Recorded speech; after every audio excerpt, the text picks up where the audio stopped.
بسم الله الرحمن الرحيم. يعظكم الله أن تعودوا لمثله أبدا إن كنتم مؤمنين، ويبين الله لكم الآيات والله عليم حكيم. إن الذين يحبون أن تشيع الفاحشة في الذين آمنوا لهم عذاب أليم في الدنيا والآخرة، والله يعلم وأنتم لا تعلمون. ولولا فضل الله عليكم ورحمته وأن الله رؤوف رحيم، يا أيها الذين آمنوا لا تتبعوا خطوات الشيطان، ومن يتبع خطوات الشيطان فإنه يأمر بالفحشاء والمنكر. ولولا فضل الله عليكم ورحمته ما زكى منكم من أحد أبدا، ولكن الله يزكي من يشاء والله سميع عليم. ولا يأتل أولو الفضل منكم والسعة أن يؤتوا أولي القربى والمساكين والمهاجرين في سبيل الله وليعفوا وليصفحوا، ألا تحبون أن يغفر الله لكم والله غفور رحيم. إن الذين يرمون المحصنات الغافلات المؤمنات لعنوا في الدنيا والآخرة ولهم عذاب عظيم. يوم تشهد عليهم ألسنتهم وأيديهم وأرجلهم بما كانوا يعملون. يوم تشهد عليهم ألسنتهم وأيديهم وأرجلهم بما كانوا يعملون. يومئذ يوفيهم الله دينهم الحق ويعلمون أن الله هو الحق المبين. الخبيثات للخبيثين والخبيثون للخبيثات والطيبات للطيبين والطيبون للطيبات، أولئك مبرؤون مما يقولون، لهم مغفرة ورزق كريم. يا أيها الذين آمنوا لا تدخلوا بيوتا غير بيوتكم حتى تستأنسوا وتسلموا على أهلها، ذلكم خير لكم لعلكم تذكرون.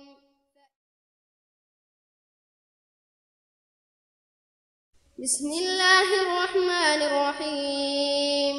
يعظكم الله أن تعودوا لمثله أبدا إن كنتم مؤمنين، ويبين الله لكم الآيات والله عليم حكيم. إن الذين يحبون أن تشيع الفاحشة في الذين آمنوا لهم عذاب أليم في الدنيا والآخرة، والله يعلم وأنتم لا تعلمون. ولولا فضل الله عليكم ورحمته وأن الله رؤوف رحيم، يا أيها الذين آمنوا لا تتبعوا خطوات الشيطان، ومن يتبع خطوات الشيطان فإنه يأمر بالفحشاء والمنكر. ولولا فضل الله عليكم ورحمته ما زكى منكم من أحد أبدا، ولكن الله يزكي من يشاء والله سميع عليم. ولا يأتل أولو الفضل منكم والسعة أن يؤتوا أولي القربى والمساكين والمهاجرين في سبيل الله وليعفوا وليصفحوا، ألا تحبون أن يغفر الله لكم والله غفور رحيم. إن الذين يرمون المحصنات الغافلات المؤمنات لعنوا في الدنيا والآخرة تشهد عليهم ألسنتهم وأيديهم وأرجلهم بما كانوا يعملون يوم تشهد عليهم ألسنتهم وأيديهم وأرجلهم بما كانوا يعملون يومئذ يوفيهم الله دينهم الحق ويعلمون أن الله هو الحق المبين الخبيثات للخبيثين والخبيثون للخبيثات والطيبات للطيبين والطيبون للطيبات أولئك مبرؤون مما يقولون لهم مغفرة ورزق كريم يا أيها الذين آمنوا لا تدخلوا بيوتا غير بيوتكم حتى تستأنسوا وتسلموا على أهلها ذلكم خير لكم لعلكم تذكرون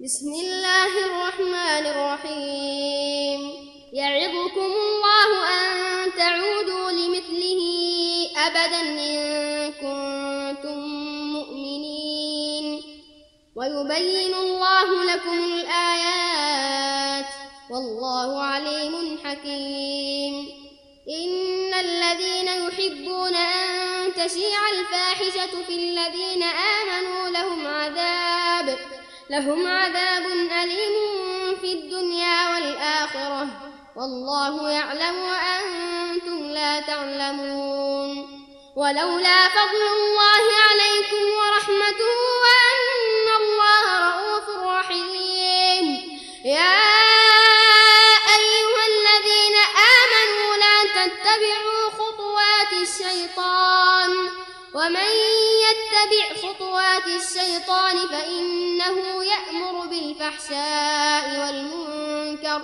ولولا فضل الله عليكم ورحمته ما زكى منكم من أحد أبدا ولكن الله يزكي من يشاء والله سميع عليم ولا يأتل أولو الفضل منكم والسعة أن يؤتوا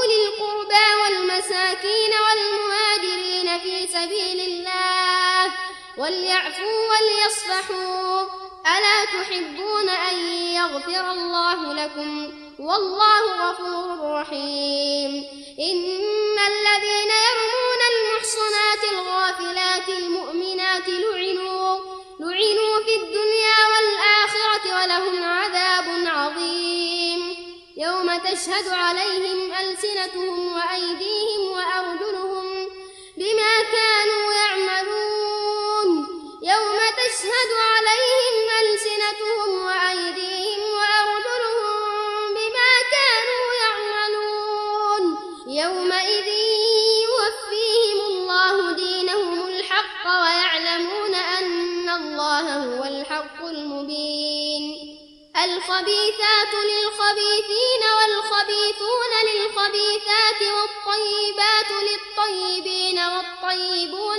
للطيبات أولئك مبرؤون مما يقولون لهم مغفرة ورزق كريم يا أيها الذين آمنوا لا تدخلوا بيوتا غير بيوتكم حتى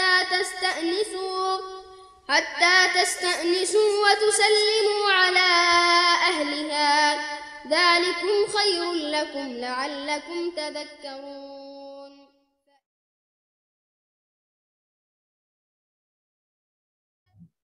Assalamualaikum, selamat sore sahabat Adijati. Tentunya sebelum dimulai acara, Waalaikumsalam warahmatullahi audio dan wabarakatuh. videonya. Mohon diposisikan untuk videonya on dan audionya di off-kan, karena nanti akan ada waktunya untuk menyalakan mic ketika ingin bertanya kepada pemateri. Selanjutnya untuk para sahabat Adijati menggunakan pakaian bebas, rapi, dan sopan.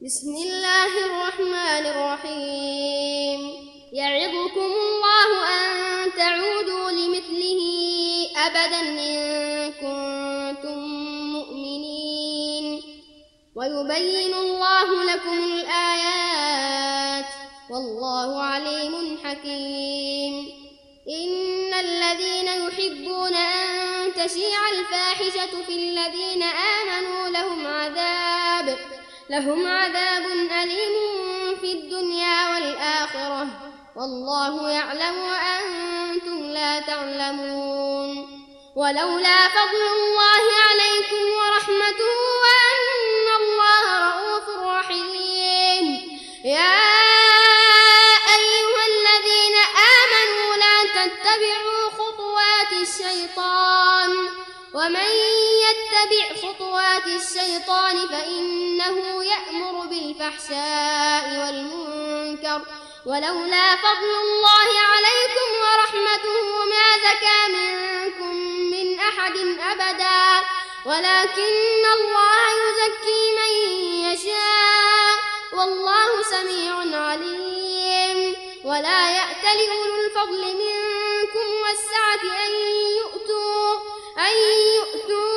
أولي القربى والمساكين والمهاجرين في سبيل الله وليعفوا وليصفحوا ألا تحبون أن يغفر الله لكم والله غفور رحيم إن الذين يرمون المحصنات الغافلات المؤمنات لعنوا في الدنيا والآخرة ولهم عذاب عظيم يوم تشهد عليهم ألسنتهم وأيديهم وأرجلهم بما كانوا يعملون يوم تشهد عليهم ألسنتهم وأيديهم وأرجلهم بما كانوا يعملون يومئذ يوفيهم الله دينهم الحق ويعلمون أن الله هو الحق المبين الخبيثات للخبيثين والخبيثون للخبيثات والطيبات للطيبين والطيبون للطيبات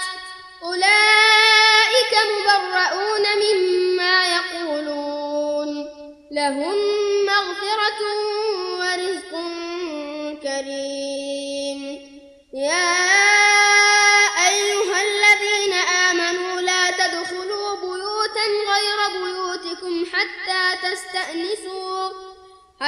تستأنسوا وتسلموا على أهلها ذلكم خير لكم لعلكم تذكرون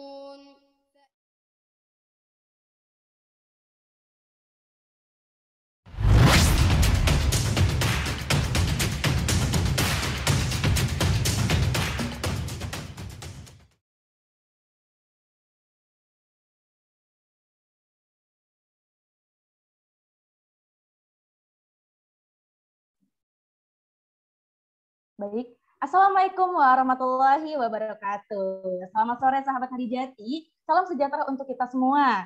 Sahabat Hadijati, apa kabar? Semoga selalu dalam keadaan sehat walafiat ya, dimanapun sahabat Hadijati berada. Tetap stay healthy, stay safe, and stay in iman. Sebelumnya saya ucapkan terima kasih kepada sahabat Hadijati yang sudah hadir pada kesempatan hari ini, serta tak lupa media partner yang sudah mensupport acara kita hari ini, yaitu @Hadijah, @Kajian Hadijah, @Kajian Safia, @Majlis Taklim Hijratul Kafah, @Terang Jakarta, @Ahwat Bersolawat, @Aula Family, @Kawan Sejalan, @Intujana, ID, @Hannah Indonesia, @Ahwat Bergerak, dan @Majlis Taklim Hadijati Indonesia. Dengan antusias sekali pada kesempatan kali ini, saya Anissa Permatasari yang tentunya akan memandu acara yang sangat luar biasa ini hingga sampai akhir. Oke, sebelumnya saya akan membacakan profil Hadijati. Hadijati Foundation merupakan lembaga yang bergerak di bidang sosial kemanusiaan dan mengusung misi dakwah serta pendidikan Islam. Hadijati berikhtiar menjadi perantara kebaikan yang menyalurkan dana zakat, infak, sedekah, dan wakaf bagi yang berhak menerimanya di Indonesia Palestina, dan negeri-negeri dunia Islam lainnya yang membutuhkan pastinya. Hadijati Foundation diinisiasi oleh aktivis dakwah dan kemanusiaan yang juga seorang penulis Islami, yaitu Hajah Khadijah Peggy Melati Sukma, SOS MH, dengan legalitas resmi lembaga bernama Yayasan Hadijati Amanati Indonesia. Oke, untuk agenda selanjutnya adalah ada pembacaan tilawah yang akan dibawakan oleh Saudari Ratu Ismaya Latifah. Kepada Saudara Ratu Isma Latifah, waktu dan tempat disilahkan. Assalamualaikum warahmatullahi wabarakatuh.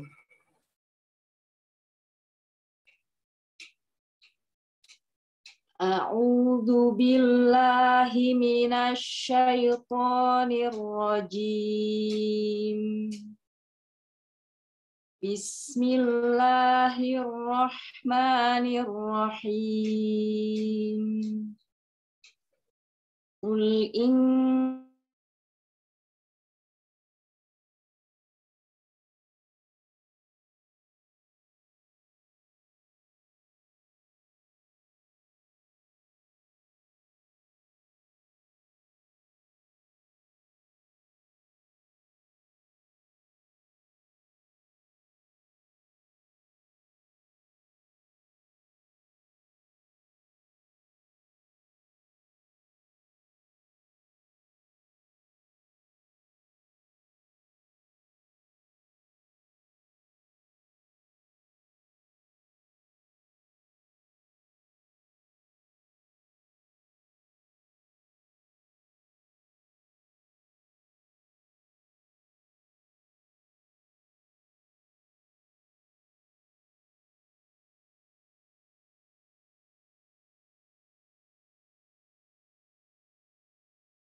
ke mute.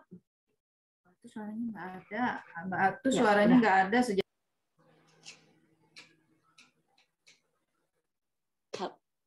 ada sekarang?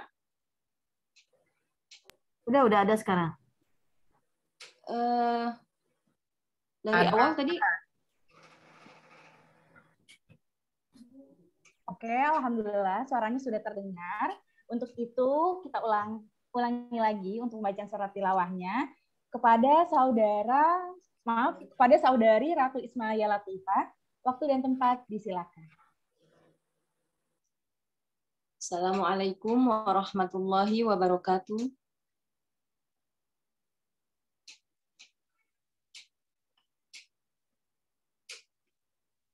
A'udzu billahi minasy syaithanir rajim. Bismillahirrahmanirrahim. Qul in kana aba'ukum wa abna'ukum wa ikhwanukum wa azwajukum wa ashiratukum wa amwalun iqtaraftumuha wa tijaratun tahshawna kasadaha wa masakinu tardawnaha ahabba ilaykum minallahi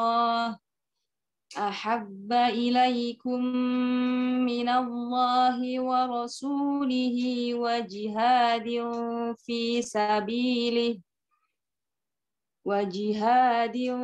fi sabilihi fatarabbasu hatta ya'tiyallahu bi amrih والله لا يهدي القوم الفاسقين.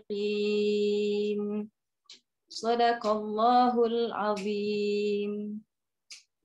Katakanlah, jika bapak-bapakmu, anak-anakmu, saudara-saudaramu, istri-istrimu, keluargamu, harta kekayaan yang kamu usahakan, perdagangan yang kamu khawatirkan kerugiannya, dan rumah-rumah tempat tinggal yang kamu sukai, lebih kamu cintai daripada Allah dan Rasul-Nya, serta berjihad di jalannya, maka tunggulah sampai Allah memberikan keputusannya, dan Allah tidak memberi petunjuk kepada orang-orang fasik.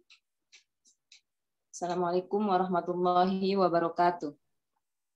Waalaikumsalam warahmatullahi wabarakatuh. Alhamdulillah sudah dibacakan ayat suci Al-Quran oleh Ukhti Ratu Ismaya Latifah. Semoga kita semua selalu diberkahi Allah Subhanahu wa taala, terkhusus pada acara kali ini. Oke.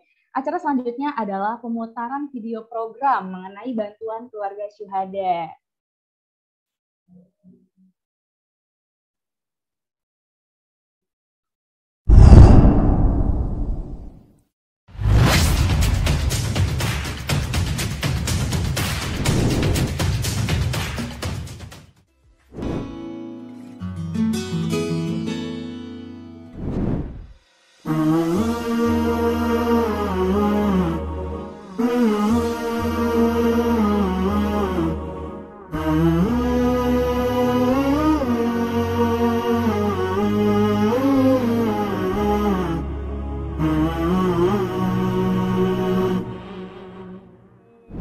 الدين وصانا بليتام ياما تشهد أحاديث النبي بالصحيحين يقول من يكفل حقوق اليتامى أنا معه في جنة الله كهاتين.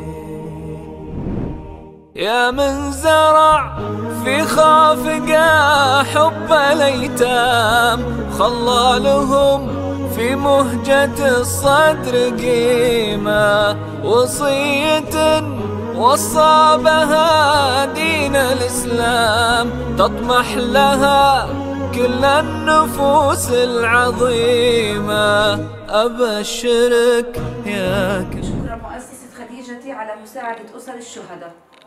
شرك يا صاحب القلب الرحيم إنك تنال برحمة الله منزلة ما نالها إلا كل ذي حظ عظيم. الدين وصانا بليتام ياما تشهد أحاديث. أشكر المؤسسة خديجتي على ما قدموه لأسر الشهداء. يكفل حقوق اليتامى أنا معاه في جنة الله كهاتين. بشرى لمن يلهم محبتهم. شكرا مؤسسة خديجتي على مساعدة أسر الشهداء. القلوب الرحيمة اللي رحم في دنيته دمع الأيتام يرحمه من يحيي العظام. شكرا مؤسسة خديجتي. أبشرك يا كافل حقوق اليتيم أبشرك يا صاحب القلب الرحيم إنك تنال برحمة الله منزلة ما لها إلا كل ذي حظ عظيم. الدين وصانا بالأيتام ياما وتشهد أحاديث النبي بالصحيحين يقول من يكفل حقوق اليتامى أنا معاه بجنة الله كهاتين. يا من زرع في خافقه حب الأيتام وخلالهم في مهجة الصدر قيمة وصية وصى بها دين الإسلام تطمح لها كل النفوس العظيمة. بشرى لمن يلهم محبتهم الهام، وطوبى لكم يا أهل القلوب الرحيمة، اللي رحم في دنيته دمع الأيتام، يرحمه من يحيي العظام الرميمة.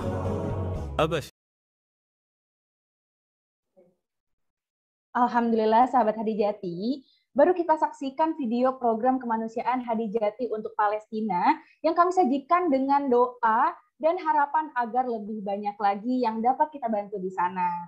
Program ini bernama Bantuan untuk Keluarga Syuhada Palestina, yaitu keluarga yang suami atau ayahnya menjadi korban kebrutalan pembunuhan oleh penjajah Zionis Israel. Ini adalah bantuan dana langsung sebagai ikatan persaudaraan antara satu keluarga di sini.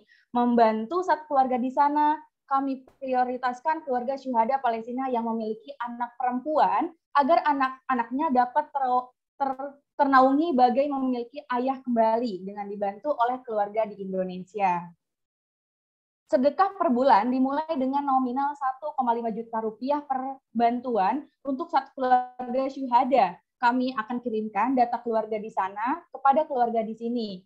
Untuk nominal sedekah, tentu terbuka sedekah bebas seikhlasnya, yang dananya akan kami kumpulkan untuk bantuan yang sama. Berbagai program bantuan kemanusiaan bersifat khusus dan juga bersifat rutin bagi rakyat Palestina, terus kami usahakan dukungan bagi para penjaga garis depan tanah suci umat Islam, Masjidil Aqsa, dan kebrutalan para Zionis penjajah. Semoga sahabat Hadijati akan terus mendukung ikhtiar ini dengan menitipkan sedekah dan mengajak sahabat lainnya untuk bersedekah di Hadijati Foundation. Untuk info dan ta'aruf silakan follow akun-akun sosmed kami, khususnya di Instagram @peggy_melati_sukma_hadijah, @hadijah foundation Indonesia, @ahwat bergerak Indonesia, @hadijati charity store, dan @majelis taklim Hadijah Solihah. Oke, selanjutnya langsung aja kita akan ke materi hari ini, yaitu mengenai warna-warni cinta. Baik, sebelumnya saya akan memperkenalkan terlebih dahulu pemateri kita yang akan mengisi di kesempatan hari ini. Beliau bernama Peggy Melati Sukma. Setelah berhijrah, beliau dipanggil dengan nama hijrah, yaitu Teteh Hadijah, dan dikenal sebagai inspirator hijrah. Ia mendirikan yayasan yang bergerak di bidang dakwah sosial kemanusiaan yang bernama Yayasan Hadijati Amanati Indonesia atau Hadijati Foundation. Ia juga founder dari komunitas kerelawanan Hadijati Muslimah, Voluntary Squad, serta menginisiasi gerakan keahwatan bagi dakwah dan kemanusiaan yaitu Ahwat Bergerak Indonesia, yang telah tersebar di 55 wilayah dari Sabang sampai Merauke, Masya Allah. Selain menjadi pengayom Majelis Taklim Hadijah Solihah dengan anggota yang sekitar hampir 100 muslimah. Sebelum berhijrah, Teteh Hadijah berkarir lebih dari 20 tahun di berbagai bidang seperti keartisan, pebisnis, dan juga telah aktif pada kegiatan sosial kemasyarakatan di Indonesia maupun bersama lembaga internasional seperti PBB dan World Bank di Amerika Serikat. Serta beberapa organisasi internasional lainnya, beliau memiliki banyak penghargaan dan berbagai bidang karir di masa itu. Pendidikan S1 dan S2 pun selesai dengan gelar cum laude. Setelah berhijrah, Teteh Hadijah mengabdikan dirinya menjadi seorang aktivis dakwah dan aktivis kemanusiaan dunia Islam, serta aktif menulis buku-buku inspirasi Islami. Sejak tahun 2014, lingkup dakwah dan kemanusiaan mencakup 31 provinsi di Indonesia dan 21 negara di seluruh dunia serta menghasilkan 7 buku. Di antaranya buku Ku Jemput Engkau di Sepertiga Malam, buku selanjutnya Ya Robbana Aku Ingin Pulang, buku selanjutnya Kun Fayakun Menembus Palestina. Teteh juga punya perhatian besar terhadap persoalan-persoalan dunia Islam, serta aktif dalam gerakan edukasi maupun pengelolaan proyek sosial kemanusiaan untuk negeri-negeri Muslim, seperti Indonesia, Palestina, Suriah, dan bagi Muslim etnis Rohingya.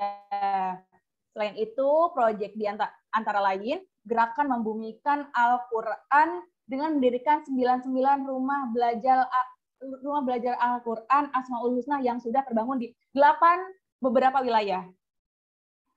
Kemudian ada pelatihan baca Quran gratis berkeliling ke pelosok Indonesia yang telah melatih lebih dari 10.000 muslimah dan bekerja sama dengan Cinta Al-Quran Foundation. Proyek selanjutnya juga ada gerakan siap siaga bencana dengan program dapur umum tanggap darurat yang biasa mengadakan ribuan porsi makanan di lokasi-lokasi bencana. Proyek selanjutnya ada di Palestina. Teteh Hadijah ini juga mengayomi beberapa halakoh Quran, baik di wilayah tepi barat di jalur Gaza maupun program di Masjid Al-Aqsa. Teteh juga pernah membangun sekolah untuk anak-anak disabilitas. Kemudian pernah juga membangun pabrik kecil untuk pembuatan pakaian yang dikelola janda-janda syuhada di sana. Kemudian beliau juga pernah mendirikan klinik yang merawat dan memberikan kaki tangan palsu robotik bagi korban-korban kebrutalan tentara Zionis Israel, serta membantu 1.000 persalinan di jalur Gaza dan program lainnya. Masya Allah, Teteh juga aktif melaksanakan daurah atau kelas pembelajaran tentang Baitul Maqdis di Indonesia dan dalam safar-safar dakwahnya keliling dunia. Selain itu, di Palestina juga, Teteh pernah membangun hunian serta sekolah darurat bagi anak-anak pengungsi etnis Rohingya di Aceh dan Bangladesh, serta menginisiasi bantuan untuk sekolah-sekolah tahfiz Quran bagi Suriah. Dan saat ini, Teteh sedang menginisiasi lembaga yang khusus bekerja untuk Al-Quran, yang bernama Quran Nur Mubiin Foundation. Masya Allah, banyak sekali ya prestasi pemateri kita hari ini. Untuk itu, sahabat Hadijati, langsung kita sambut aja pemateri kita hari ini, yaitu Teteh Hadijah Peggy Melati Sukma yang akan memberikan materi tentang cinta, khususnya warna-warni cinta. Untuk waktu dan tempat, disilakan. Ya. Syukran Nisa. Mau tes dulu suaranya bagaimana? Apa suaranya sudah jelas? Jelas Teh. Sudah jelas Teh. Ya, alhamdulillah. Ya baik. Kita siapkan sebentar materinya.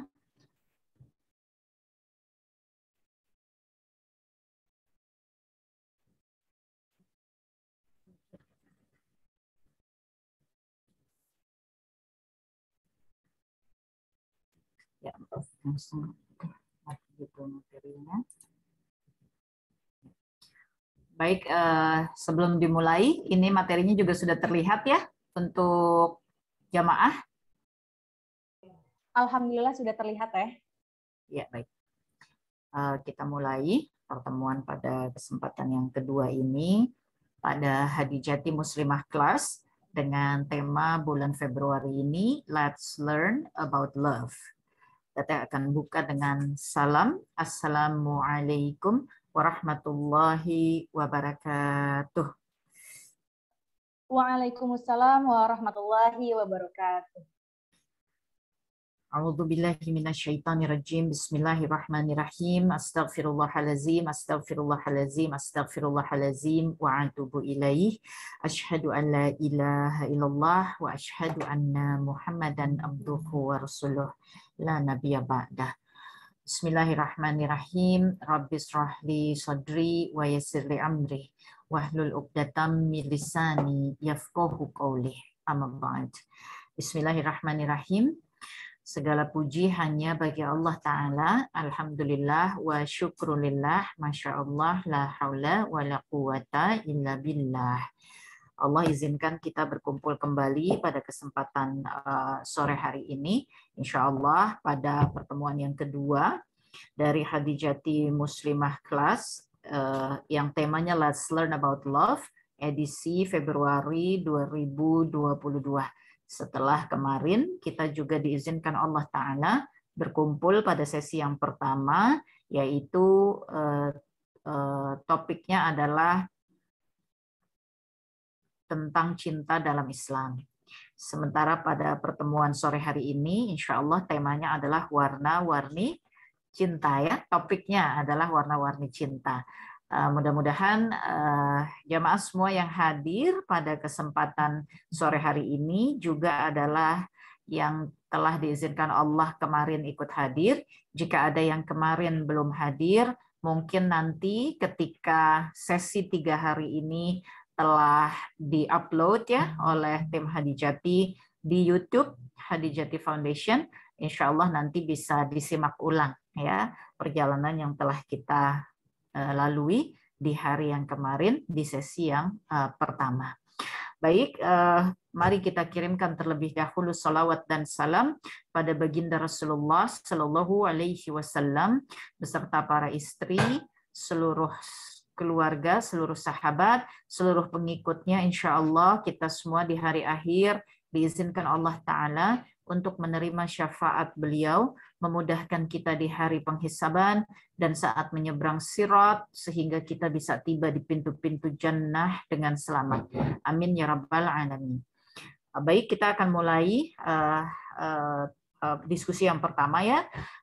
Mengingatkan kembali bahwa pertemuan pertama membahas tentang cinta dalam Islam. Dan resume paling pendeknya, keutamaan cinta di dalam Islam adalah cinta kepada Allah dan Rasul-Nya. Kemarin kita telah mengkaji bagaimana kita bersandar hanya kepada Al-Quran, sehingga ketika berbicara tentang cinta sekalipun, kita akan melihat, mengkaji, merunuti ya bagaimana Al-Quran menyampaikannya kepada kita. Kemarin sudah kita runuti. Maka kemudian hari ini, karena warna-warni cinta, maka kita akan melihat beberapa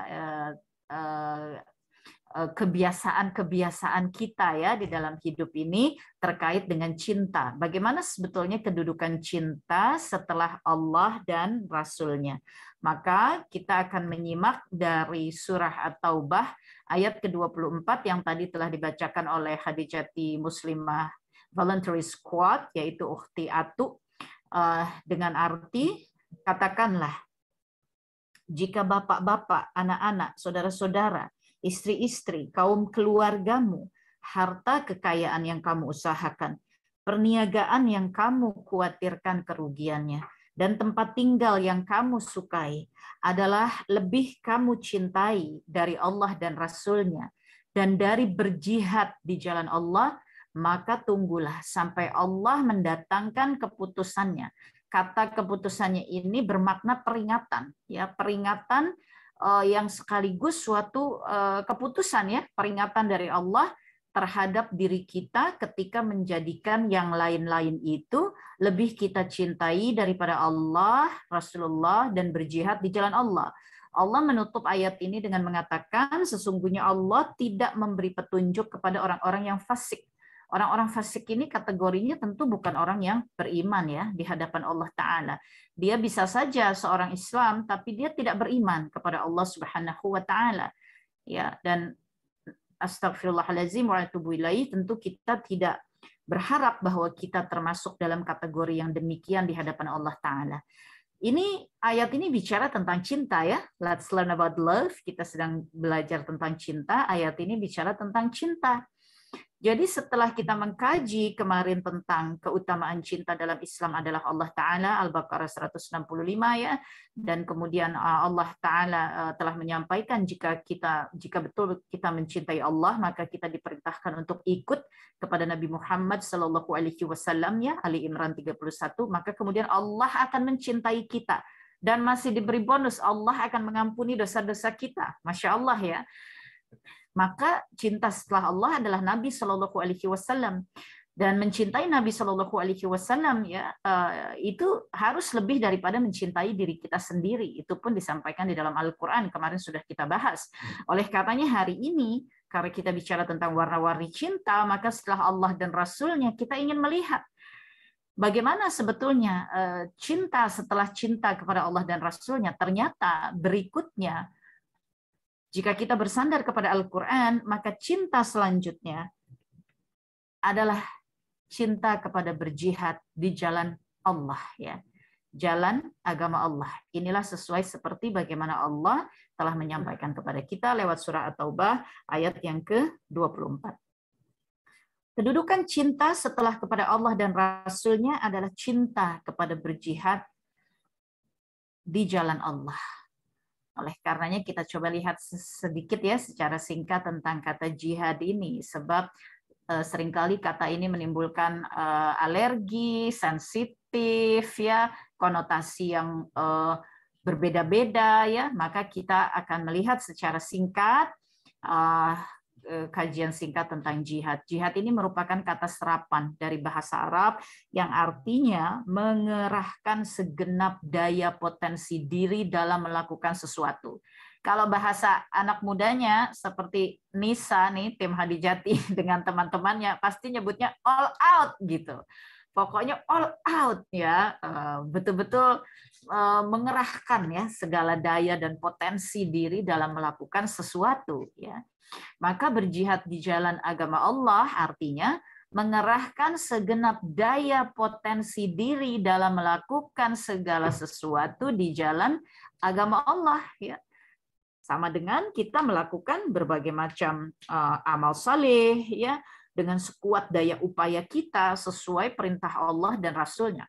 Amal salih ini kan amal kebaikan yang diperintahkan oleh Allah dan Rasul-Nya. Di dalamnya ada amal ibadah, ya, ada amal jariyah, ya, ada amal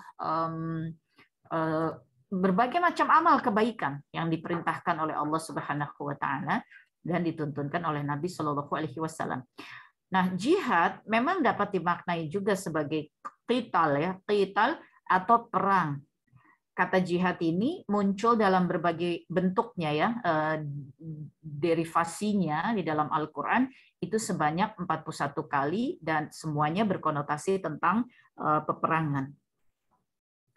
Tetapi jihad itu dilakukan sesuai keadaannya.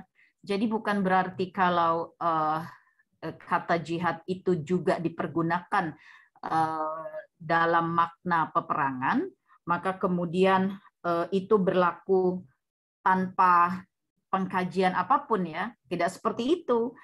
Jihad itu dilakukan sesuai keadaannya. Jika keadaan memaksa dan menuntut seorang muslim mesti berperang karena mendapat serangan dari musuh, dan musuh ini membahayakan banyak hal, membahayakan banyak muslim lainnya, apalagi membahayakan tanah suci umat Islam ya, membahayakan banyak hal ya, maka jihad ini dalam arti kata perang itu ya hukumnya menjadi wajib ya.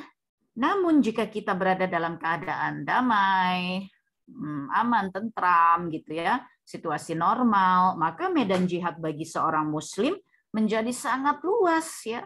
Seluruh aspek kehidupan ini dan pada semua usaha untuk mewujudkan kebaikan dengan tetap bersandar pada ajaran agama Allah, yaitulah jihad.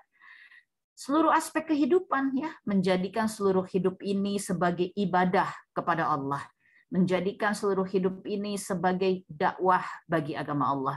Lewat kemajuan teknologi informasi, lewat sektor pendidikan, lewat perjuangan di bidang ekonomi dan lain-lainnya.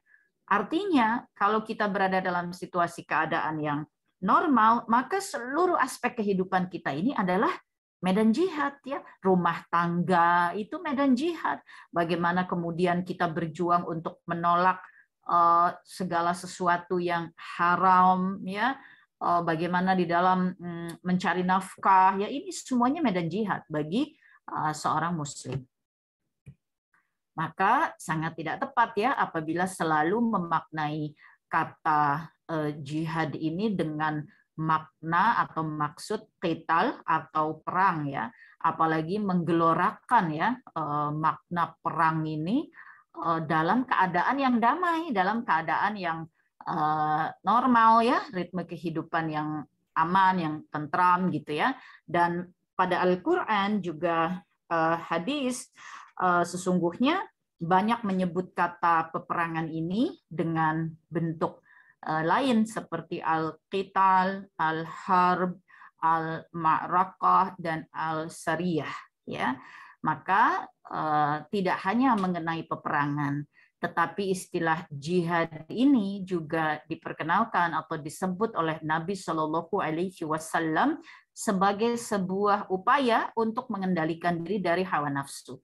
Pada hadis beliau menyebutkan bahwa sesungguhnya peperangan yang sangat berat adalah melawan hawa nafsu.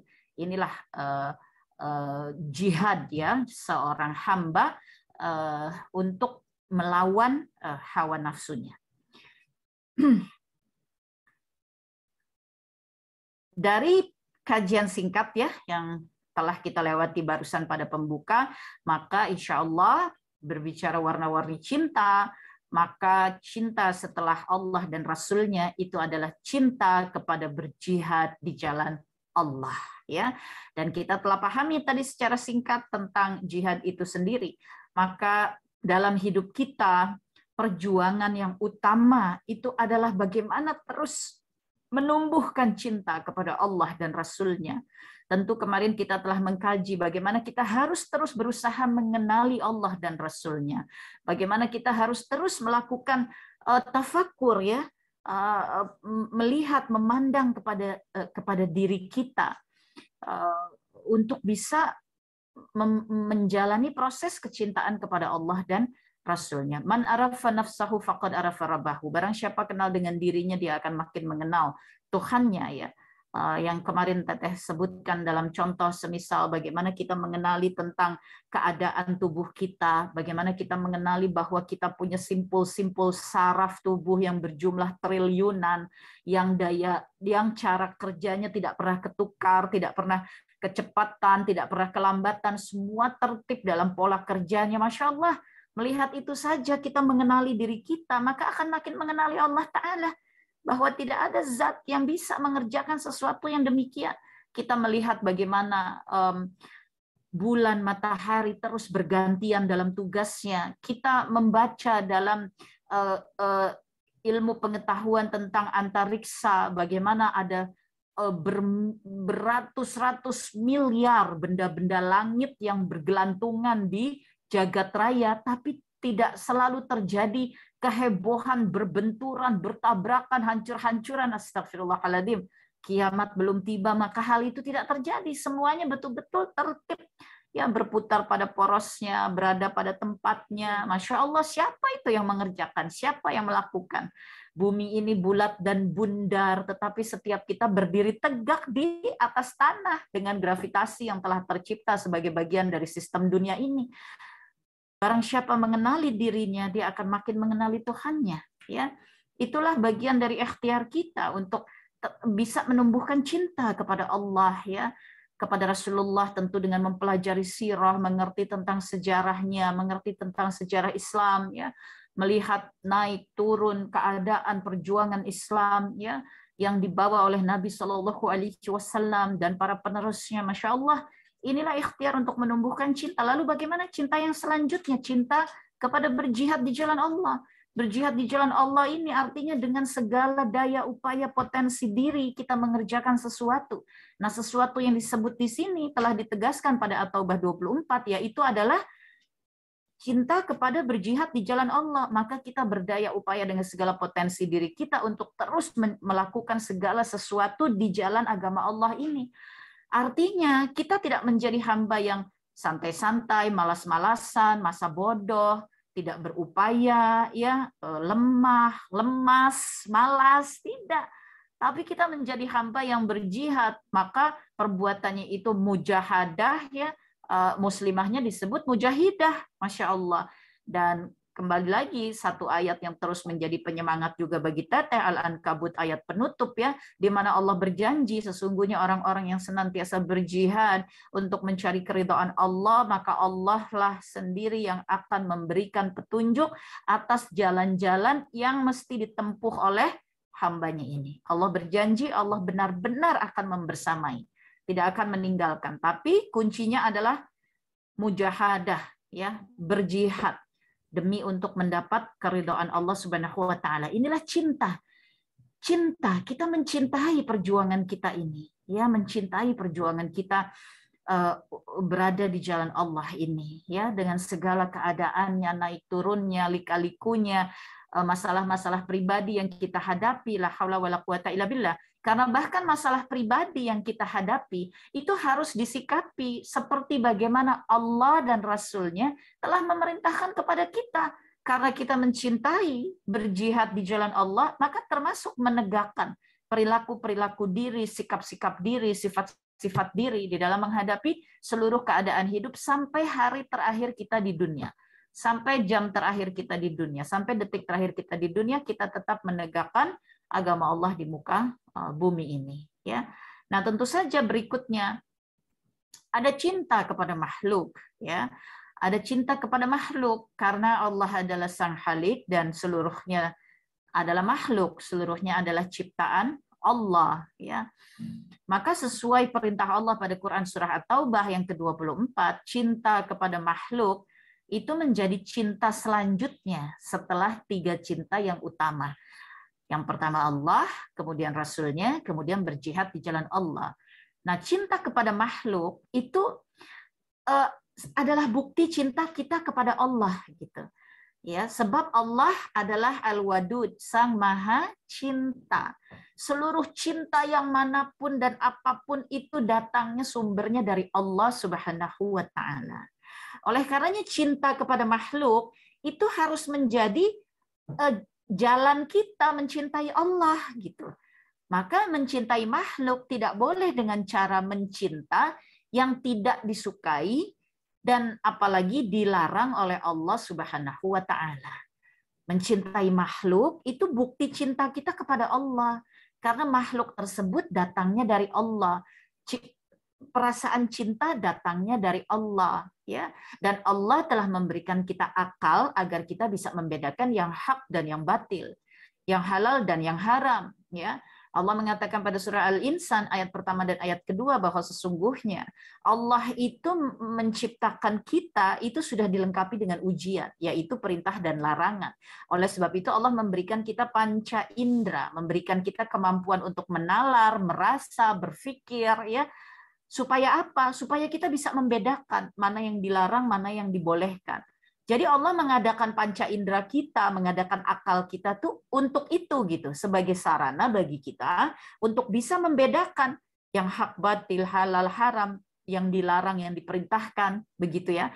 Oleh karenanya ketika kita berada di dalam kehidupan dunia ini, kemudian kita berinteraksi dengan ciptaan-ciptaan lainnya, lalu kemudian ada yang namanya rasa cinta kepada ciptaan-ciptaan Allah, maka mencinta kepada ciptaan Allah ini tidak boleh dengan cara maupun perilaku yang tidak diperintahkan oleh Allah, yang dilarang oleh Allah. Maka sekali lagi cinta kepada makhluk itu sebagai bukti cinta kita kepada Allah. Dengan menjalankan cinta kepada makhluk itu sesuai aturan dari Allah. Maka keutamaan cinta kepada makhluk sesuai dengan perintah Allah itu yang paling pertama adalah kepada Nabi Muhammad Sallallahu Alaihi Wasallam. Ya. Nah, cinta kepada makhluk setelah Nabi Sallallahu Alaihi Wasallam, maka cinta setelah itu adalah cinta yang sesuai, ya, seperti apa yang telah Allah sampaikan kepada kita. Jadi cinta kepada makhluk itu adalah cinta yang menguatkan jihad kita di jalan Allah. Sebab tadi Allah, Rasulullah berjihad di jalan Allah. Itu 3 keutamaan cinta. Maka cinta lainnya setelah itu tentu saja merupakan tetesan, gitu ya, atau deret, ya, deret belakang setelah 3 yang utama. Oleh karenanya cinta yang selanjutnya ini tidak boleh membuat 3 cinta yang utama ini menjadi terhapus atau lemah atau bahkan menjauhkan, mementalkan atau bahkan mengeluarkan kita, ya, dari 3 cinta yang utama ini, ya. Jadi kata kunci atas cinta kepada makhluk itu adalah untuk bersama-sama menguatkan jihad di jalan Allah dan bukan yang justru melemahkan atau bahkan menjauhkan, mementalkan, mencegah, mengeluarkan kita dari jalan jihad itu sendiri. Ya, inilah kata kunci cinta kepada makhluk.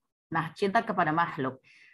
Kita akan mulai dari yang pertama, ya, warna-warni cinta yang pertama dengan berbagai macam kisah yang mengiringinya. Ada cinta kepada orang tua. Ini yang pertama. Kenapa yang pertama? Setelah 3 cinta yang utama, kita mulai cinta kepada makhluk, dimulai dengan cinta kepada orang tua. Sebab tiap manusia lahir ke muka bumi ini melalui perantaraan orang tuanya yang sudah ditetapkan dan dipilih oleh Allah Ta'ala. Ingat, kita tidak memilih, tidak meminta, ya, tidak bisa. Semuanya itu adalah ketetapan Allah Ta'ala. Kita dilahirkan ke dunia ini oleh Allah Ta'ala lewat sarana orang tua yang mana, yang seperti apa. Itu saja sudah merupakan ujian masing-masing dari para bayi-bayi ketika ada di dalam alam rahim.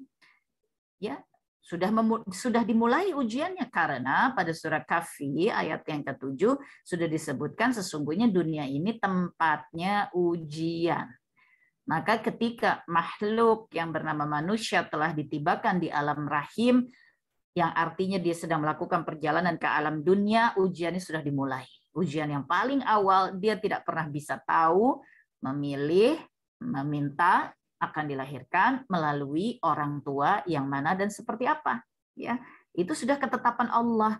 Maka bagi siapapun yang dalam warna-warni cintanya, merasa mengalami sesuatu persoalankah, kepedihankah, kesakitankah, ketidaksukaankah, kekecewaankah, apapun namanya, dalam perihal cinta dengan orang tua ini ya, atau kepada orang tua ini, maka ingatlah kedudukan cinta kepada orang tua sesungguhnya memiliki kekhususan di dalam Islam. Ya, dan ini tidak bisa kita tawar. Ini kalimat Allah, ini kalamnya Allah, ini ketentuan Allah. Ini ketetapan Allah. Ini harus kita terima, harus kita ambil ya dengan segala daya upaya kita. Bahwa Allah menyampaikan pada surah Al-Isra ayat ke-23, dan Tuhanmu telah memerintahkan agar kamu jangan menyembah selain Dia dan hendaklah berbuat baik kepada ibu dan bapak. Jika salah seorang di antara keduanya atau dua-duanya sampai berusia lanjut ada dalam pemeliharaanmu, maka jangan sekali-kali engkau mengatakan kepada keduanya perkataan dan jangan kau bentak keduanya. Ucapkanlah kepada keduanya perkataan yang baik. Ya, ini perintah dari Allah Ta'ala. Bagaimanapun keadaan orang tua kita, bagaimanapun hubungan kita, bagaimanapun posisi ya, hubungan cinta kita dengan orang tua kita, hubungan keseharian kita dengan orang tua kita, tapi ini perintah Allah ya. Allah memerintahkan agar kita menyembah Allah dan langsung disambung hendaklah berbuat baik kepada ibu dan bapak. Pada ayat yang selanjutnya yaitu surah Luqman ayat ke-14 dan ke-15 ya, Masya Allah. Di sini Allah pun menyampaikan, kami perintahkan. Ini perintah ya dari Allah Ta'ala.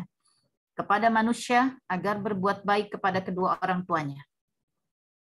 Ingat, perintah, kata Allah ya. Siapa yang berani melawan kepada perintah Allah? Siapa yang berani menentang? Siapa yang berani menantang? Pada surah Maryam 9495 Allah telah menegaskan bahwa sesungguhnya di hari akhir nanti Allah maha teliti hitungannya dan semua hamba Allah akan bertemu dengan Allah sendiri-sendiri. Jadi siapa yang berani menentang atau menantang kepada Allah Ta'ala?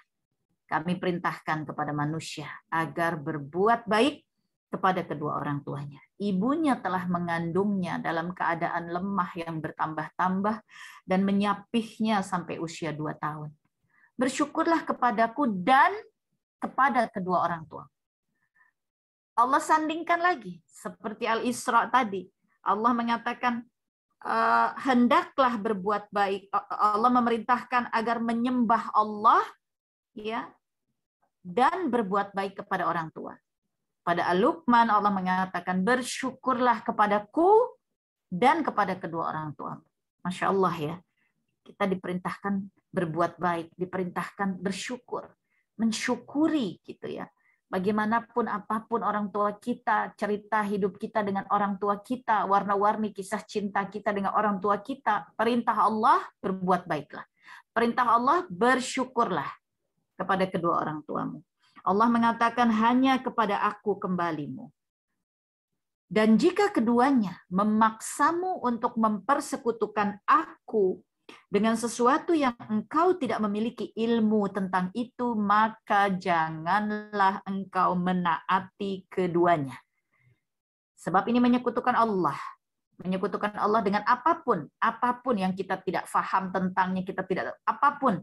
Ya, karena yang kita tahu adalah la ilaha illallah, tidak ada Tuhan selain Allah. Tapi kemudian orang tua kita memaksa kita menyekutukan Allah dengan sesuatu yang kita nggak tahu, kita nggak punya Tuhan selain Allah, tapi orang tua kita memaksa. Maka Allah mengatakan tidak ada kewajiban mentaatinya. Jangan, justru Allah perintahkan jangan mentaatinya. Tapi lihat selanjutnya apa yang Allah katakan. Namun selama kita masih berada di dunia, Allah mengatakan pergaulilah keduanya di dunia dengan baik. Jadi bahkan ketika orang tua kita berbuat sesuatu, menyekutukan Allah, Allah yang disekutukan memerintahkan kita berbuat baik pada orang tua kita. Selama kita masih di dunia. Masya Allah ya. Ayat ini selalu menimbulkan rasa haru, ya, sekaligus malu. Bagaimana kita selama ini kepada kedua orang tua kita? Padahal Tuhan kita Allah Ta'ala, bahkan ketika orang tua kita menyekutukan Allah, Allah yang disekutukan memerintahkan kita untuk berbuat baik kepada kedua orang tua kita. Tetap harus pergauli mereka dengan baik selama kita masih di dunia. Allah menyatakan, ikutilah jalan orang yang kembali kepadaku. Kemudian hanya kepadaku tempat kembalimu. Dan aku akan beritahukan kepadamu apa yang telah kamu kerjakan.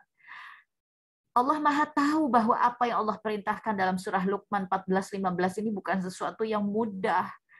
Allah memerintahkan kalau orang tua kita menyuruh kita menyekutukan Allah, jangan ditaati. Ikuti jalan orang-orang yang memang kembali kepada Allah. Tapi selama kita di dunia, kita tetap harus berbuat baik kepada mereka. Hatta walaupun meskipun mereka telah menjadi orang-orang yang menyekutukan Allah. Allah Maha tahu ini berat. Allah Maha tahu ini tidak mudah. Tapi Allah kuatkan kita. Allah ingatkan hanya kepadaku tempat kembalimu. Allah ingatkan agar kita bertahan melaksanakan perintah Allah ini, sebab hanya kepada Allah kita akan kembali. Dan Allah mengatakan Allah akan beritahu apa yang sudah kita kerjakan ini. Allah perhatikan, Allah lihat, Allah simak, Allah Maha mengerti setiap detil rasa yang kita alami ketika kita melaksanakan perintah ini kepada kedua orang tua kita. Ya, jadi cinta kepada makhluk yang pertama adalah tentang orang tua. Kita sudah lihat ya tiga di antara ayat yang menyampaikan ini di dalam Al-Quran dan hadis Nabi Shallallahu Alaihi Wasallam. Nabi mengatakan ridallahi fi ridha walidain wasakhatullahi fi sakhatil walidain. Ridhonya Allah ada pada ridho kedua orang tua dan kemurkaan Allah ada pada kemurkaan kedua orang tua. Astagfirullahaladzim wa atubu ilaih. Jangan sampai orang tua kita murka kepada kita, ya. Bagaimana kalau orang tua kita murka, minta maaf. Ya, tapi kalau yang salah dia, ini hadisnya Tirmizi juga ada. Ketika seorang sahabat menanyakan kepada Nabi, ya Rasulullah, tapi bagaimana jika orang tuaku yang zalim kepadaku? Apa kata Nabi? Tidak merubah apa yang sudah Allah sampaikan. Tidak merubah apa yang sudah Allah sampaikan. Ya, bahwa ridhonya Allah ada pada ridho orang tua. Jika orang tuamu ridho kepadamu dari pagi sampai sore, keduanya ataupun salah satunya, maka saat itu Allah buka pintu surga. Allah buka dua pintu surga. Jika mereka murka kepadamu dari sore sampai pagi hari, apakah keduanya maupun salah satunya, maka saat itu Allah membuka dua pintu neraka. Na'udzubillah min dzalik. Dan ini perjuangan. Makanya tadi yang ketiga, setelah cinta kepada Allah Rasulullah, yang ketiga langsung diperintahkan oleh Allah cinta kepada jihad di jalan Allah, baru disambung kemudian perintah Allah selalu bersandingan dengan perintah kepada orang tua. Ya. Cinta kepada makhluk yang pertama dalam warna-warni cinta adalah orang tua. Dan ini adalah jihad. Ini adalah kita harus mengerahkan segala daya, upaya, potensi diri kita ya untuk melaksanakan bakti ini kepada orang tua kita. Pun di sana ada pedih, pun di sana ada sakit, pun di sana ada kekecewaan, ada apapun lah judulnya. Bahkan sampai ada peristiwa di mana kita dipaksa untuk menyekutukan Allah, tetap Allah katakan selama di dunia berbuat baiklah engkau kepada mereka. Masya Allah.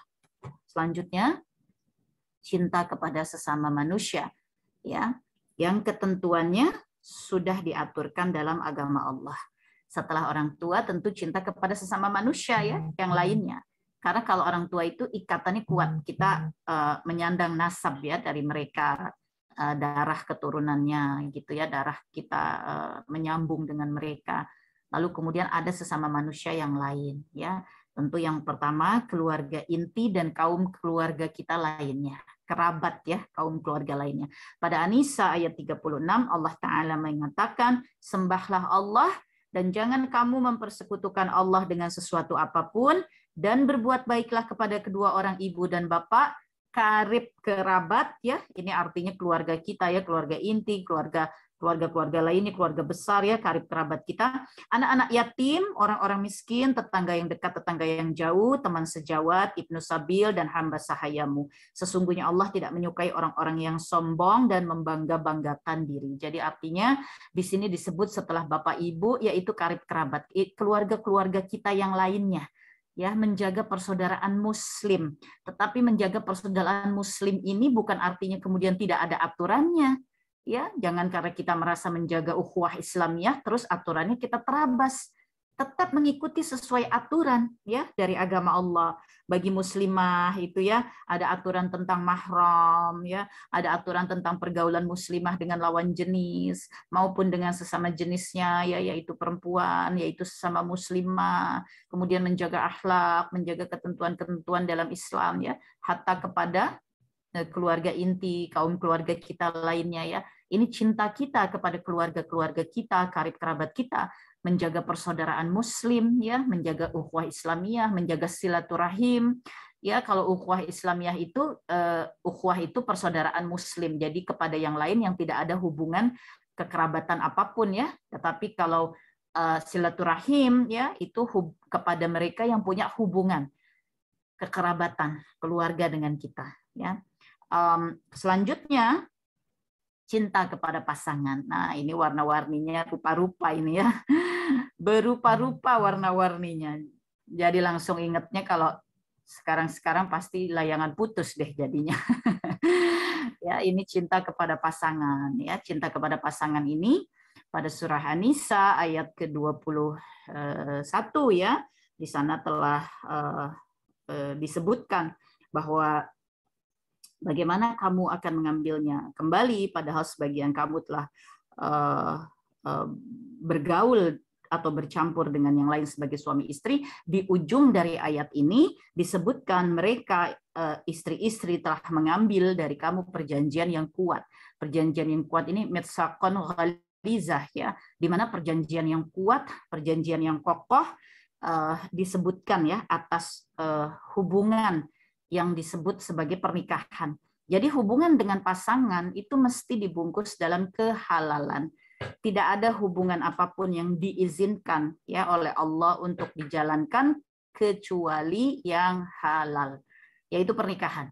Jadi bagaimana teh kalau kita sudah jatuh cinta, mabuk kepayang al-ishq dalam Islam, ya, al-ishq, maka al-ishq ini merupakan penyakit hati. Karena mabuk kepayang itu artinya hati kita banyak berangan-angan, mengingat dirinya, padahal belum halal. Kita begitu terikat dengannya, ya, dan sesuatu yang tidak halal dia mengisi hati kita, maka namanya itu penyakit hati.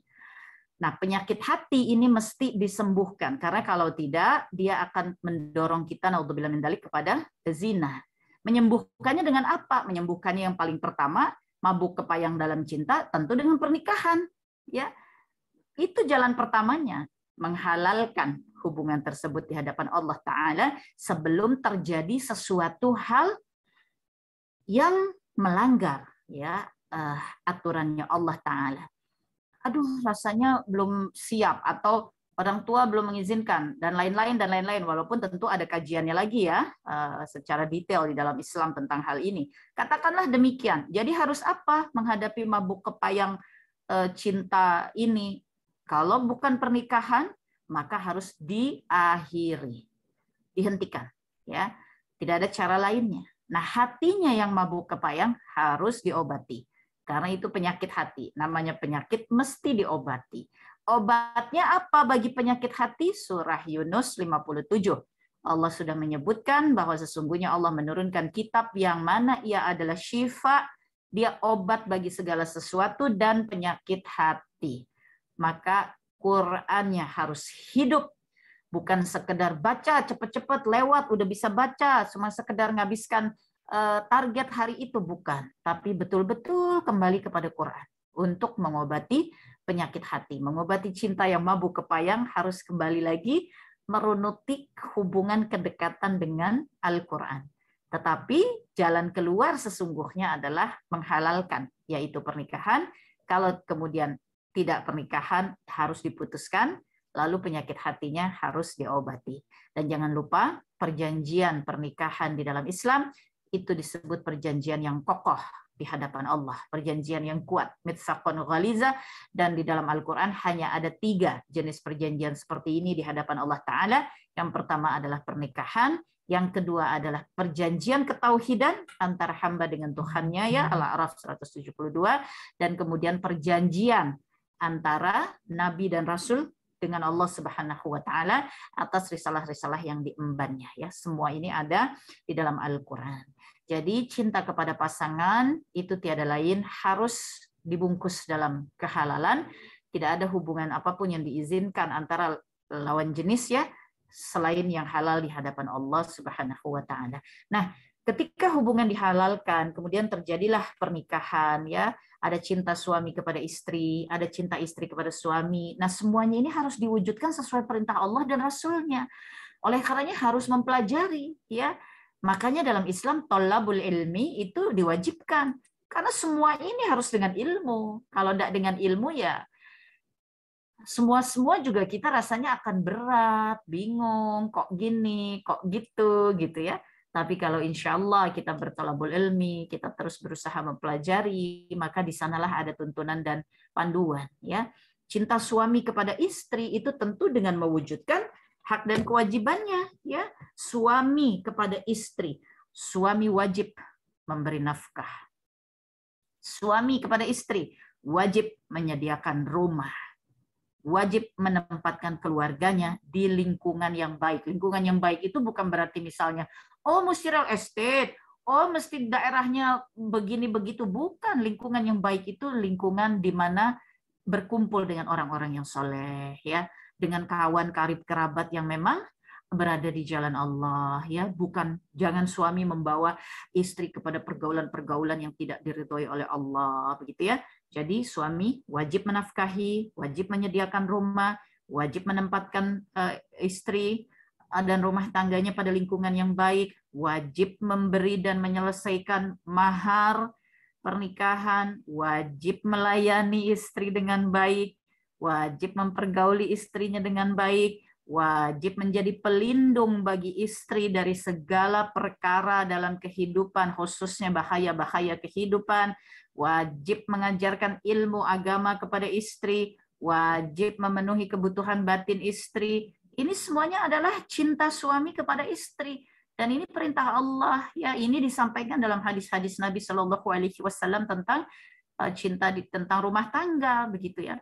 Begitu pula cinta istri kepada suami. Cinta istri kepada suami harus diwujudkan, ya. Cinta istri kepada suami, taat kepada suaminya dalam ketaatan kepada Allah, memenuhi ajakan suami, bukan sembrono menolak ajakan suami, tentu dengan catatan semua ajakannya dalam koridor yang tidak melanggar aturannya Allah, tidak melakukan puasa sunnah tanpa izin suami, menjaga harta benda suami, menjaga kehormatan diri, ya, sebagai istri dari suaminya, tidak sembrono meninggalkan rumah tanpa izin dari suaminya, ya, wajib menjalankan kedudukannya sebagai pengatur atau pengurus rumah tangga, wajib berdandan dan berhias, ya, untuk menyenangkan suaminya, wajib membantu suami dalam ketaatan, ya, kepada Allah Ta'ala,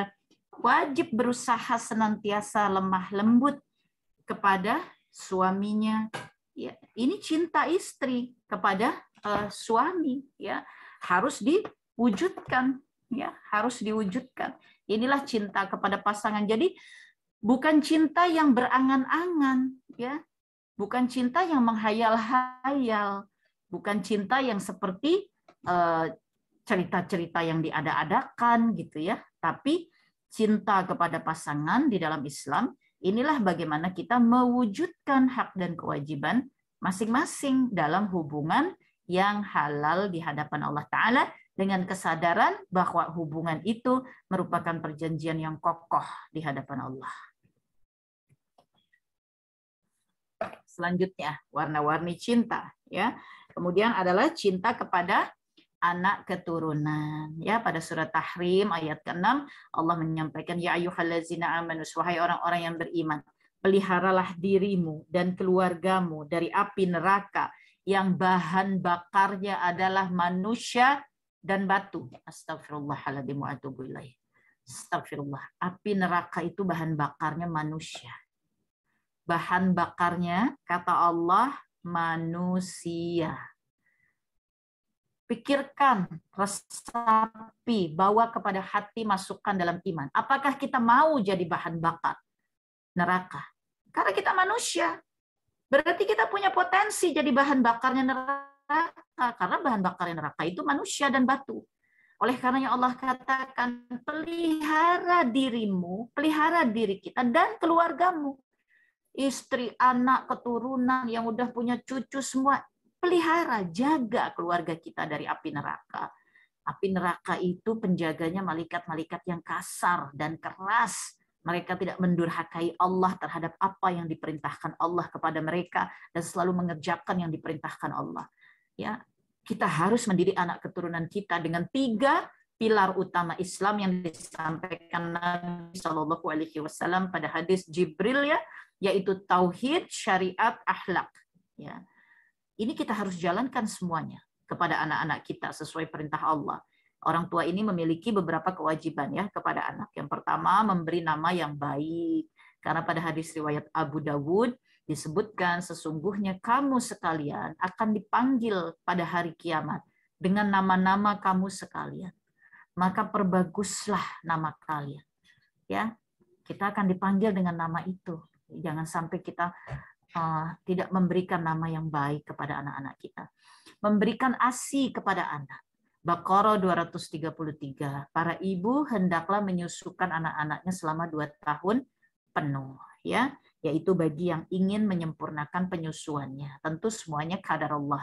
Kadar Allah, apakah Allah berikan kita air susu yang lancar, tapi kita harus ikhtiar karena ini kewajiban kepada anak sesuai yang Allah sampaikan dalam Al-Quran. Kemudian mendidik anak dengan baik. Ya, Nabi Shallallahu Alaihi Wasallam sudah menyampaikan bahwa tiada satu pemberian yang lebih utama yang diberikan seorang ayah kepada anaknya selain pengajaran yang baik. Jadi mendidik anak dengan baik. Tentu bukan hanya tugas ayah, ya. Di sini disebut ayah karena ayah adalah kepala dalam rumah tangga, ya, tapi Nabi Shallallahu Alaihi Wasallam menyebut dalam hadis-hadisnya bahwa sesungguhnya setiap dari kalian adalah pemimpin, seorang laki-laki pemimpin bagi keluarganya dan seorang perempuan pemimpin bagi anak-anaknya dan di dalam mengurus rumah tangganya. Ya, berikutnya menanamkan pengajaran Al-Quran. Rasulullah Shallallahu Alaihi Wasallam bersabda, ajarkanlah 3 hal kepada anak-anak kalian, yakni mencintai Nabi kalian, mencintai keluarganya Nabi Muhammad SAW, dan membaca Al-Quran. Sebab para pengusung Al-Quran berada di bawah naungan arsy-Nya Allah pada hari di mana tidak ada naungan kecuali naungan Allah. Mereka berada bersama para nabi dan orang-orang pilihan Allah. Dan kedua orang tua yang memperhatikan pengajaran Al-Quran kepada anak-anak mereka, keduanya mendapatkan pahala yang besar. Jadi ini kewajiban orang tua untuk menanamkan pengajaran Al-Quran kepada anak-anaknya. Selanjutnya, memberi makan dan asupan yang halal. Baqarah ayat 168, hai sekalian manusia, makanlah yang halal lagi baik, halalan thayyiban, dari apa yang terdapat di bumi, jangan mengikuti langkah-langkah syaitan. Karena sesungguhnya syaitan adalah musuh yang nyata bagimu, ya.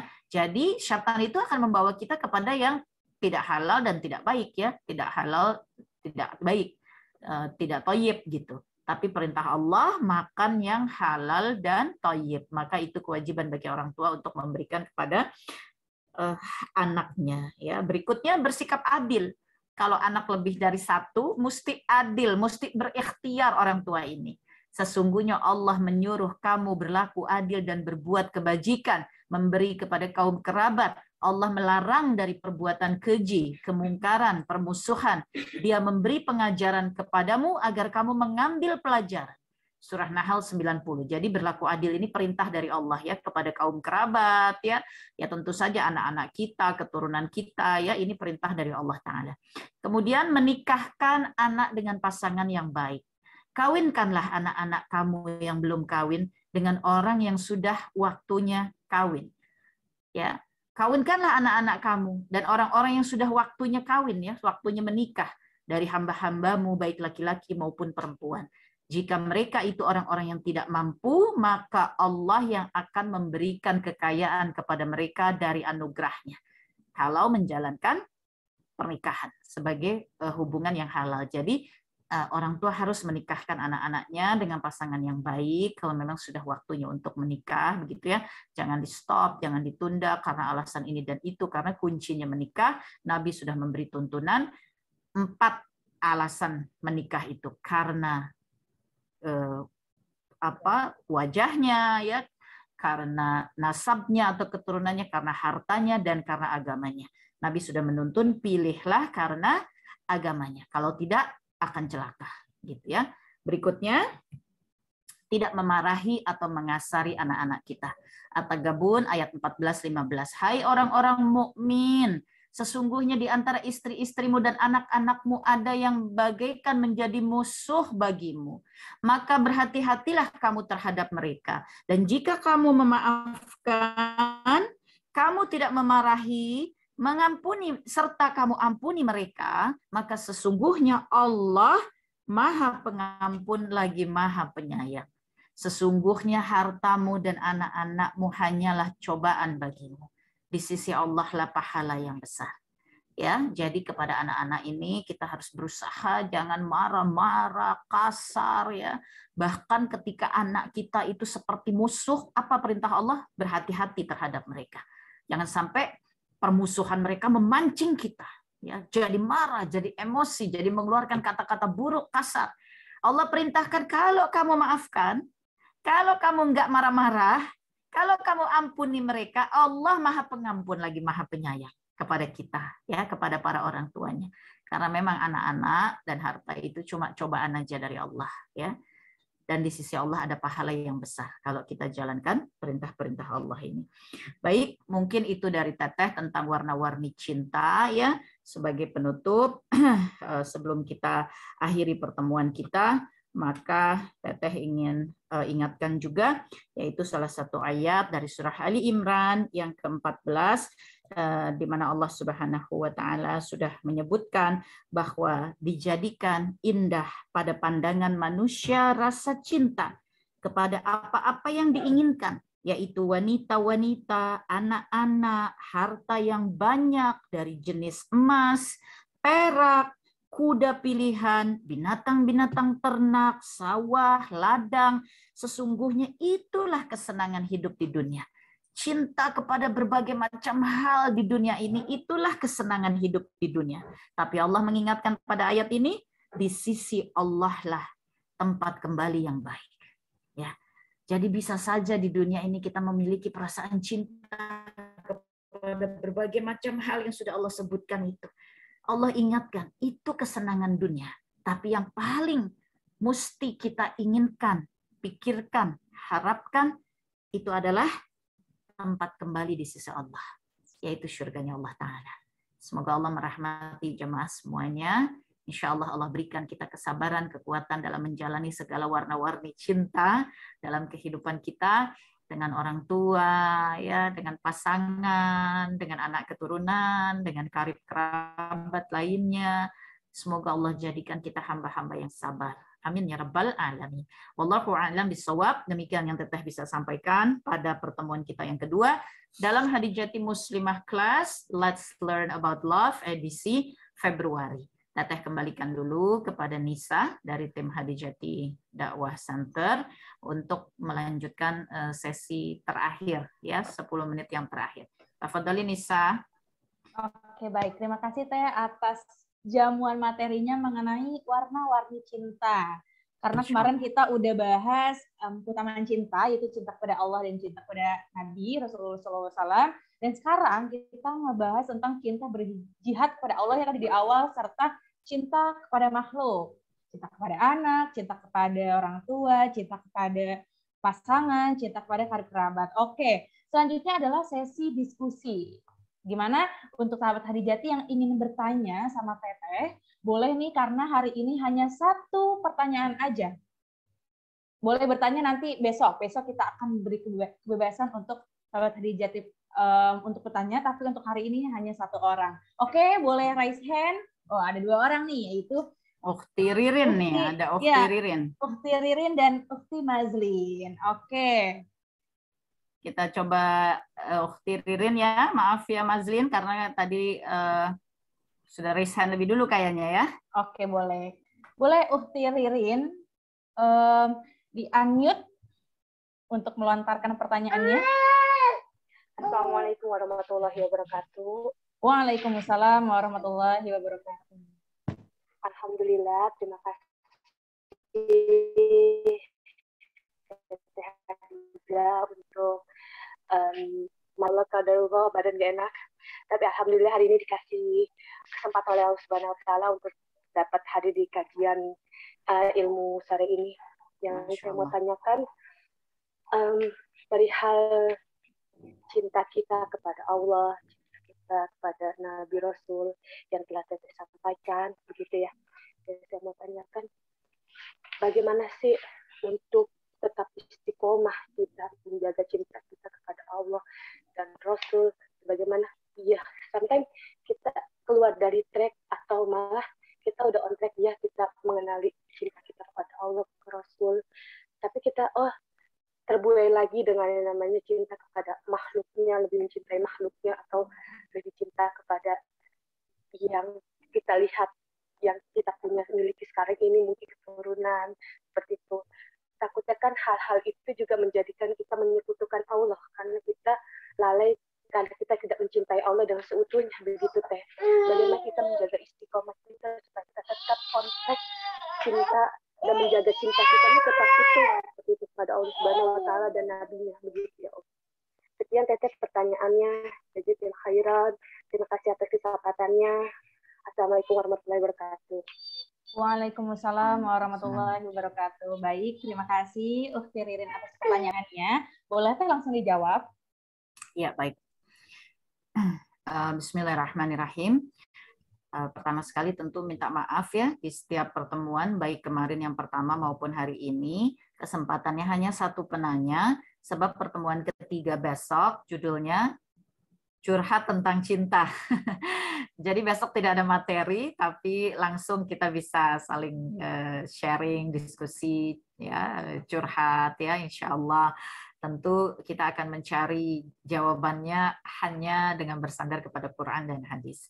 Barusan Ukhti Ririn bertanya, sebetulnya menyangkut tema yang kemarin ya, disambungkan dengan tema hari ini. Bagaimana kita bisa menjaga keistiqomahan di dalam mencintai Allah dan Rasul-Nya, sebab warna-warni cinta yang lainnya itu sebetulnya harus menjadi jalan kita menuju cintanya Allah dan Rasul-Nya. Tentu saja kita mengenali ya satu istilah yang suka disebut-sebut nih dalam hubungan kita di dunia ini tentang cinta, itu tak kenal maka tak sayang gitu ya. Kalau tak kenal itu maka tak bisa cinta gitu ya. Mencintai itu tumbuh dengan proses mengenali. Oleh karenanya dalam Islam ada ta'aruf yang cara untuk saling mengenalinya pun diatur gitu ya, supaya tidak sampai terjerumus kepada hal-hal yang terhitung mendekati zina, apalagi naudzubillah min dzalik, zina itu sendiri. Kalau kita tidak mengenali, maka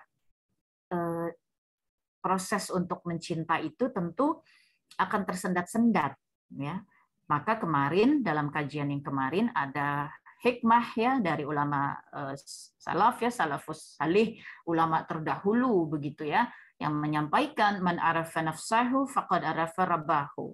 Barang siapa kenal dengan dirinya, dia akan semakin kenal gitu dengan Tuhannya. Nah, kenal dengan diri kita itu artinya hablum min nafs ya. Jadi hubungan dengan jiwa kita sendiri. Karena kita punya hubungan dengan Allah, hablum minallah, hablum minan nas, dengan sesama manusia dan dengan diri kita sendiri. Nah, untuk bisa menjaga keistiqomahan kita di dalam mencintai Allah dan Rasul-Nya, maka kita harus banyak melakukan hubungan kepada diri kita sendiri. Maksudnya apa gitu ya, hubungan kepada diri kita sendiri? Untuk mencintai Allah, kita harus banyak mengenali diri kita. Ya, dari mulai fisik, berkaca saja terus setiap hari. Kagumi betapa mata kita bisa berkedip. Kagumi betapa dalam sepersekian sekian second itu kita bisa memandang segala sesuatu. Kita kira kita memandang segala sesuatu, teteh lihat jamaah, lihat handphone, lihat jendela, lihat langit. Kita kira tidak ada proses yang terjadi di dalam mata kita. Kita kira it's just, kalau kata orang Sunda, ujug-ujug gitu, jebret kelihatan. Ini semua ada proses mekanisme yang bekerja di dalam mata kita sehingga semua ini jadi terlihat. Tapi prosesnya itu hampir-hampir tidak kita rasakan. Luar biasa Allah menciptakan cara kerja ya pada diri kita ini. Luar biasa bagaimana rambut ini yang tidak terlihat kemudian dia bisa terus memanjang, tapi alis dari bahan yang sama tidak begitu. Bulu mata dari bahan yang sama tidak begitu. Mari kita kenali diri kita. Masa kita tidak menyadari bahwa Allahu Akbar, Allah Maha Besar. Masa kita tidak mau menjaga ikatan kita dengan Allah? Bagaimana kalau nanti bulu mata kita copot dan mata kita tidak punya mekanisme saring untuk kotoran? Bulu mata yang sebegini pendeknya, daya kerjanya sebagai mekanisme saring luar biasa kalau kita baca dan pelajari. Masa kita nggak mengenali ya kemahaadaan Allah? Masa kita nggak mau terikat dengan zat yang semaha dahsyat dan semaha luar biasa itu gitu ya? Inilah jalan pertama tentu ya, yaitu mengenali diri kita, kelemahan kita. Sekarang astagfirullahaladzim. Ya Allah, kalau kita mengalami ya guncangan alam yang kita sebut gempa, jam ini kita nggak tahu loh. Jam ini kita nggak tahu, 10 menit lagi goncang, gabruk, hancur, jatuh semuanya. Siapa yang bisa lindungi kita? Nggak bisa, kita sendiri nggak bisa melindungi diri kita. Cuma Allah Ta'ala. Masa kita nggak mau terikat pada zat yang sedemikian maha luar biasanya? Tapi kalau udah tiba waktunya kita ada musibah juga, nanti kita ketimpa, kita meninggal dunia. Iya, kita minta kita wafat dalam keadaan husnul khotimah. Penyebabnya apapun, entah itu penyakit, entah itu pandemi, entah itu tertimpa bangunan, entah itu dalam rangka kita sedang mempertahankan harta benda halal milik kita, kita sedang mempertahankan harga diri umat Islam, kita minta apapun jalannya, tapi husnul khotimah.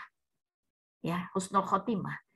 Masya Allah ya. Jadi melakukan hubungan kepada diri kita sendiri. Makanya dalam Islam itu kita diajari untuk tatafakkarun, ya, untuk selalu berpikir, untuk selalu merenung. Ini diulang-ulang dalam Al-Qur'an mungkin 90 kali.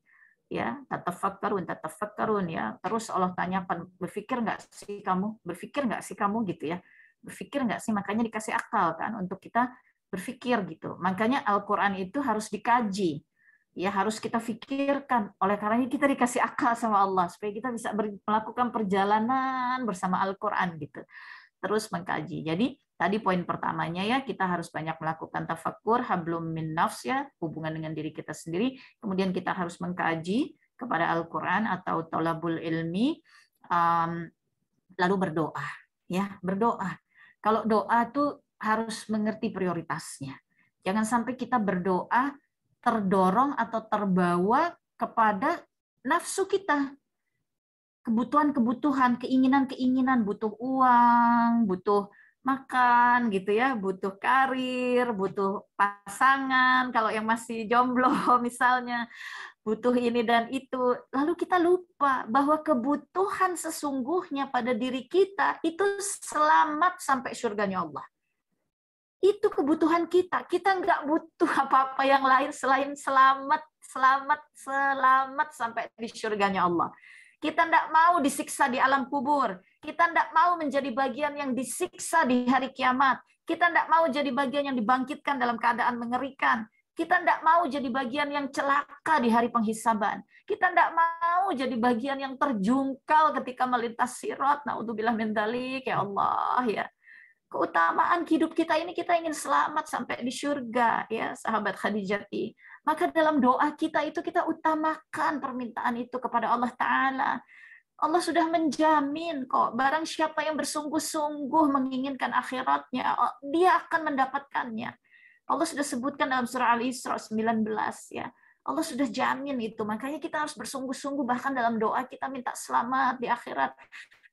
Minta dilimpahi cinta kepada Allah dan Rasul-Nya, minta dikuatkan hati dalam mencintai Allah dan Rasul-Nya, minta diberikan iman Islam sampai menutup mata, minta dikokohkan iman Islamnya, jangan dikeluarkan dari jalan dakwah, jangan dikeluarkan dari jalan thalabul ilmi, jangan ditutup pintu-pintu bersedekah, ya, minta sabar dari Allah, minta jadi orang yang ikhlas, ya, minta semua yang bisa menyelamatkan kita sampai di surganya Allah Ta'ala. Kalau soal dunia, Nabi Shallallahu Alaihi Wasallam sudah menyampaikan dalam hadisnya, barang siapa menginginkan dunia, maka Allah itu akan mudah bagi Allah untuk membuyarkan, ya, mencerai-beraikan segala keinginannya itu. Allah tidak akan memberikan sebatas apa yang sudah ditentukan oleh Allah. Hatta bagaimanapun keinginan kita terhadap dunia, orang yang mengejar-ngejar dunia, tidak bisa, Allah hanya akan beri apa yang sudah ditetapkan, dan mudah bagi Allah mencerai-beraikan urusannya. Tapi barang siapa yang menjadikan akhirat sebagai tujuan, telah disebutkan mudah bagi Allah untuk menyatukan segala urusannya, dan dunia bertekuk lutut di bawah kakinya tanpa ia terikat pada dunia. Masya Allah ya. Pokoknya kita pegang erat-erat. Bagaimana Nabi menuntun kita, bagaimana Allah memerintahkan kita. Kemarin Teteh sudah sampaikan, rumusnya seperti apa, itulah perjuangan hidup kita. Mengamalkan rumus-rumus yang telah ditetapkan oleh Allah dan sudah dicontohkan oleh Rasulullah.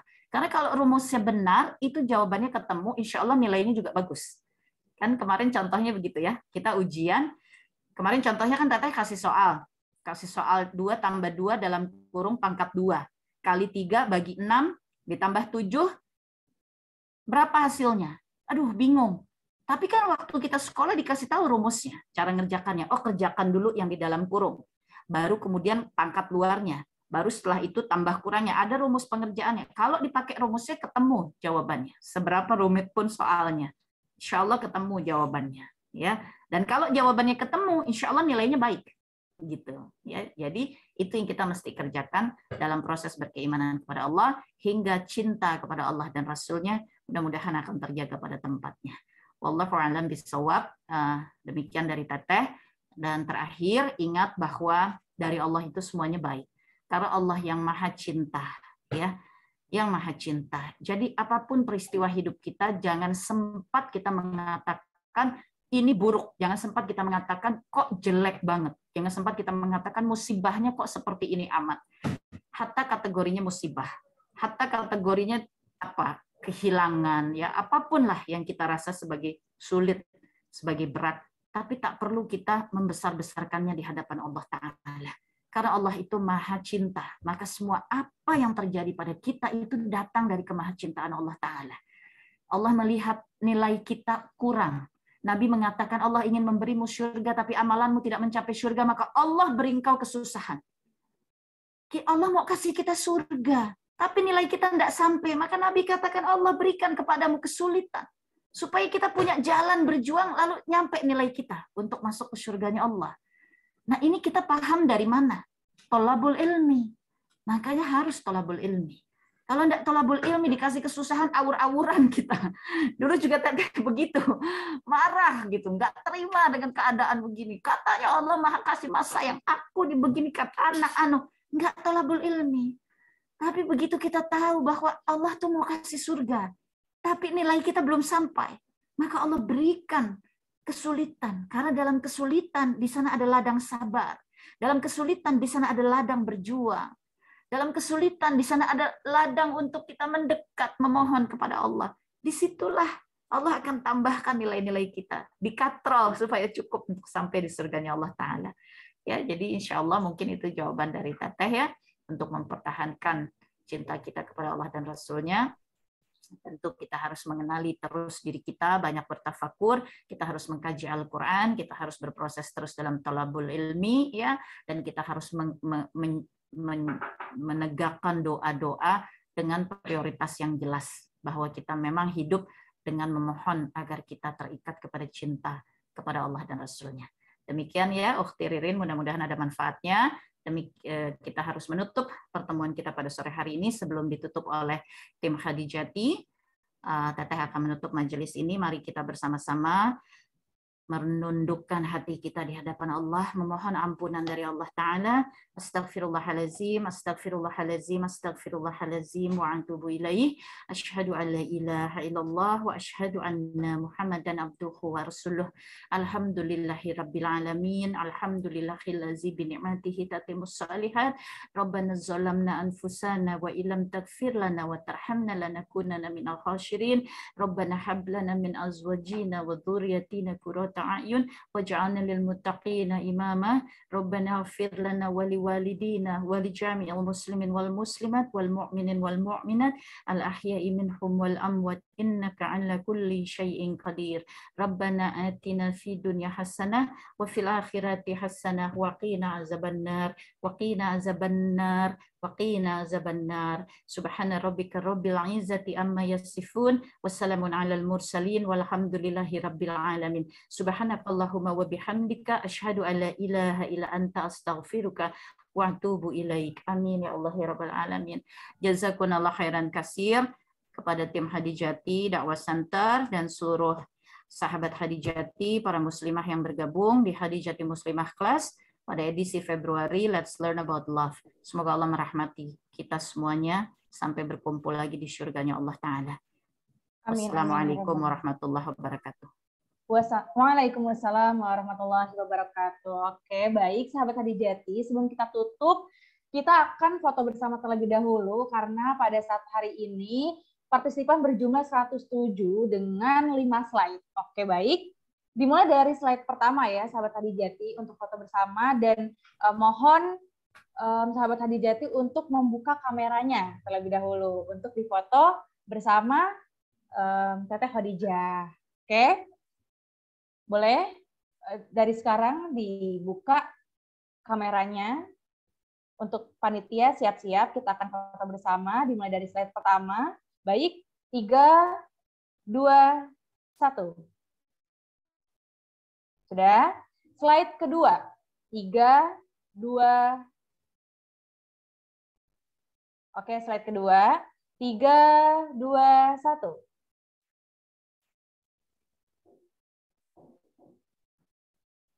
Oke, slide ketiga. Selanjutnya. 3, 2, 1.